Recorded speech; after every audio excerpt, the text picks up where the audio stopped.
അപ്പോൾ നമ്മളിപ്പോൾ ഓഫീസിലാണ്. നമ്മൾ റവ ദോശ ഉണ്ടാക്കാൻ പോവാണ്. അപ്പോൾ എല്ലാവർക്കും ഇന്നത്തെ അടിപൊളി എപ്പിസോഡിലേക്ക് സ്വാഗതം. നമുക്കപ്പോൾ ഓഫീസിൻ്റെ കിച്ചണിലേക്ക് പോവാം റവ ദോശ ഉണ്ടാക്കാൻ വേണ്ടിയിട്ട്. അപ്പോൾ ഞാൻ അതിൻ്റെ ബാറ്റർ തയ്യാറാക്കി ഞാൻ കൊണ്ടുവന്നിട്ടുണ്ട്. ബാറ്റർ എങ്ങനെയാണ് തയ്യാറാക്കുന്നതെന്ന് ഞാൻ നിങ്ങളെ കാണിച്ചു തരാം. പക്ഷെ ആദ്യം നമുക്ക് റവ ദോശ ഉണ്ടാക്കാം. എന്നിട്ട് നിങ്ങൾ അതിൻ്റെ ആ ഒരു ടെക്സ്ചറൊക്കെ നോക്കിയിട്ട് നിങ്ങൾക്ക് ഇഷ്ടപ്പെടുകയാണെങ്കിൽ നിങ്ങൾ അതിൻ്റെ റെസിപ്പിയും കൂടെ കണ്ടിട്ട് പോകണം കേട്ടോ. അപ്പോൾ ഇതാണ് നമ്മളുടെ കിച്ചൺ, ഇവിടുത്തെ കിച്ചൺ. നമുക്ക് 2 സ്റ്റൗ ഉണ്ട്, നമുക്കിതേൽ ഉണ്ടാക്കാം.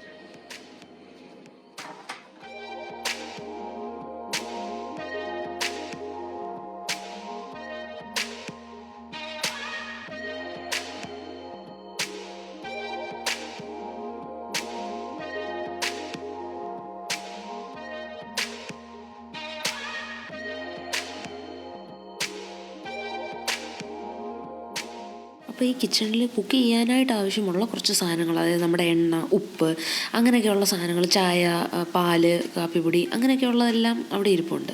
അപ്പോൾ നമ്മൾ എന്തായാലും നമുക്ക് എണ്ണ ആവശ്യമുണ്ട്. പിന്നെ ഞാൻ കുറച്ച് ഉപ്പും കൂടെ ചേർത്തു. ഞാൻ ചെറിയൊരു പാത്രത്തിലാണ് കുറച്ച് മാവ് കൊണ്ടുവന്നത്, പക്ഷേ നല്ല കുറുകിയ മാവായിരുന്നു. അപ്പം ഞാൻ കുറച്ച് വെള്ളം ചേർക്കുകയാണ്. ഏകദേശം 1 ഗ്ലാസോളം വെള്ളം ഞാൻ എക്സ്ട്രാ ചേർത്തിട്ടുണ്ട്. ഈ മാവ് ഇരിക്കും തോറും ഈ റവ വെള്ളം കുടിച്ചുകൊണ്ടിരിക്കും. അപ്പം സ്പെഷ്യലി ആദ്യം നമ്മൾ ഉണ്ടാക്കി കുറച്ച് നേരത്തേക്ക് ഈ റവ വെള്ളം കുടിച്ചുകൊണ്ടിരിക്കും. അപ്പം നമ്മൾ ഓരോ പ്രാവശ്യം ഉണ്ടാക്കാൻ എടുക്കുമ്പോൾ ഇച്ചിരി അതിൻ്റെ കൺസിസ്റ്റൻസി ഒക്കെ നോക്കിയിട്ട് വെള്ളം ഇച്ചിരി വേണമെന്നുണ്ടെങ്കിൽ ആഡ് ചെയ്ത് കൊടുക്കേണ്ട ഒരു ആവശ്യമുണ്ട്. കാരണം നമ്മുടെ ബാറ്റർ ഭയങ്കര വെള്ളം പോലെ. ഒരു ചെറുതും വലുതുമായ പാനൊക്കെ ഇരിപ്പുണ്ടായിരുന്നു. ഞങ്ങൾ ആദ്യം ഒരു വലിയ പാൻ എടുത്ത് വെച്ച് നോക്കി, പക്ഷേ അതിലങ്ങോട്ട് കാര്യമായിട്ട് വേവൊന്നുമില്ല. കാരണം ചെറിയ ബേസ് ആയതുകൊണ്ട് ഈ പാൻ മൊത്തത്തിൽ ചൂടാവാനായിട്ട് അതിനൊരു സ്പേസ് കിട്ടുന്നില്ല. അത് കാരണം ഞങ്ങൾ പിന്നെ പാൻ മാറ്റി അതിനുശേഷം ചെറിയ പാൻ എടുത്ത് വെച്ചിട്ടാണ് ബാക്കി പരിപാടി ഞങ്ങൾ ചെയ്തത്.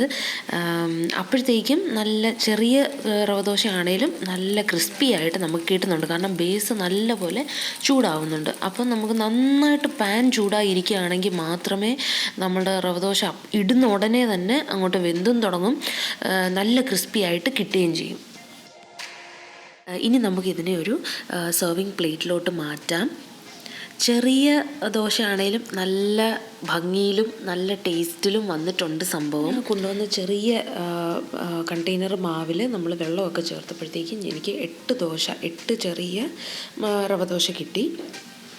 അപ്പോഴത്തേക്കും ഞങ്ങളൊരു 7-8 എണ്ണം ചുട്ടെടുത്തു.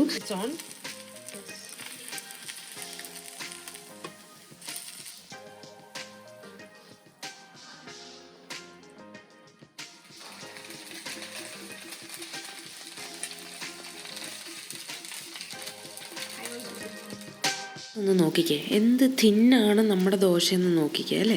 അങ്ങനെ തിന്നാവുമ്പോഴാണ് നമ്മുടെ ദോശയ്ക്ക് നല്ല ക്രിസ്പിനെസ് വരുന്നത്.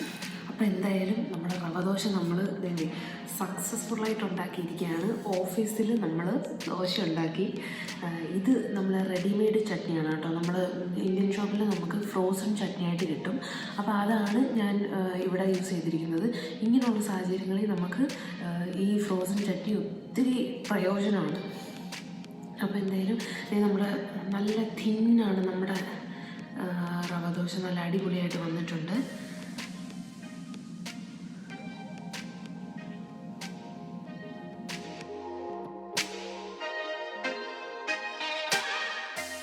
നമ്മുടെ റവ ദോശ കഴിക്കാനായിട്ട് നോർത്ത് ഇന്ത്യൻസൊക്കെ ഉണ്ടായിരുന്നു. അവർക്കൊക്കെ നന്നായിട്ട് ഇഷ്ടപ്പെട്ടു. നല്ല ക്രിസ്പിയും തിന്നൊക്കെ നല്ല ടേസ്റ്റി ആയിരുന്നു കേട്ടോ. പ്രത്യേകിച്ച് നമ്മുടെ തേങ്ങാ ചമ്മന്തിയുടെ കൂടെ അടിപൊളിയായിട്ട് പോകുന്നൊരു സംഭവമാണ്. അത് എല്ലാവർക്കും ഇഷ്ടപ്പെട്ടു. നിങ്ങളെല്ലാവരും ട്രൈ ചെയ്ത് നോക്കണം. നമുക്ക് വേറൊരു രീതിയിലും ഉണ്ടാക്കാം. അതായത് ആദ്യം നമുക്ക് എണ്ണ നന്നായിട്ട് തൂത്ത് കൊടുത്തതിന് ശേഷം കുറച്ച് ഉള്ളി നമ്മൾ അരിഞ്ഞു വെച്ചില്ലേ, നന്നായിട്ട് ചോപ്പ് ചെയ്ത് വെച്ച ഉള്ളി കുറച്ച് ഒന്നിട്ട് കൊടുക്കുക. അപ്പോൾ ആ ഉള്ളി നന്നായിട്ട് മൂത്ത ഒരു ടേസ്റ്റും നമ്മുടെ റവ ദോശ കഴിക്കുമ്പോഴത്തേക്കും നമുക്ക് കിട്ടും.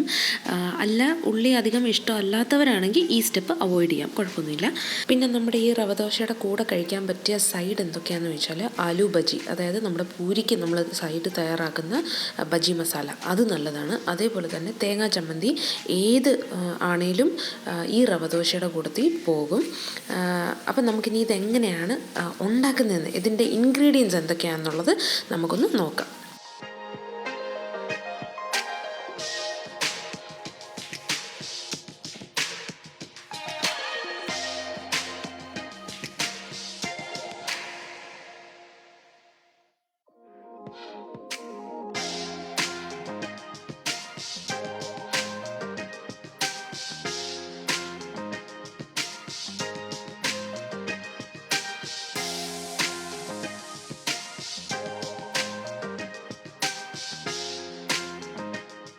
ഇനി നമ്മുടെ ഇത്രയും ചേരുവകളെല്ലാം കൂടെ നന്നായിട്ട് വെള്ളം ചേർത്ത് നല്ലൊരു ബാറ്റർ പരുവത്തിൽ നമുക്കാക്കി എടുക്കാം. അപ്പോൾ ആദ്യം നമ്മൾ നല്ലപോലെ വെള്ളം നല്ല ലൂസായിട്ട് തന്നെ കലക്കിയെടുക്കുക. ആദ്യം ഇച്ചിരി വെള്ളം കൂടി കിടന്നാലും കുഴപ്പമില്ല. അതിനുശേഷം 15 മിനിറ്റ് ഇതിനെ ഒന്ന് റെസ്റ്റ് ചെയ്യാൻ വെക്കുക. അപ്പോഴത്തേക്കും കുറേയൊക്കെ വെള്ളം നമ്മുടെ റവ വലിച്ചെടുക്കും. അതിനുശേഷം കുറച്ചും കൂടെ വെള്ളം വേണമെന്നുണ്ടെങ്കിൽ അതനുസരിച്ചിട്ട് ആഡ് ചെയ്ത് കൊടുക്കുക. എന്നിട്ട് നമുക്ക് ചുട്ടു തുടങ്ങാം അപ്പോഴത്തേക്കും. അപ്പം നിങ്ങൾ കണ്ടല്ലോ നമ്മൾ എന്തൊക്കെ സംഭവങ്ങളാണ് ചേർത്തത്. വളരെ കുറച്ച് ഇൻഗ്രീഡിയൻസേ ഉള്ളൂ. ഏറ്റവും സിമ്പിളായിട്ടുള്ളൊരു റെസിപ്പിയാണ്. അപ്പോൾ എല്ലാവർക്കും നമ്മുടെ ഇന്നത്തെ അടിപൊളി എപ്പിസോഡ് ഇഷ്ടപ്പെട്ടു എന്ന് വിചാരിക്കുന്നു. അടുത്തൊരു അടിപൊളി എപ്പിസോഡുമായിട്ട് വീണ്ടും കാണുന്നവരേക്കും നന്ദി, നമസ്കാരം.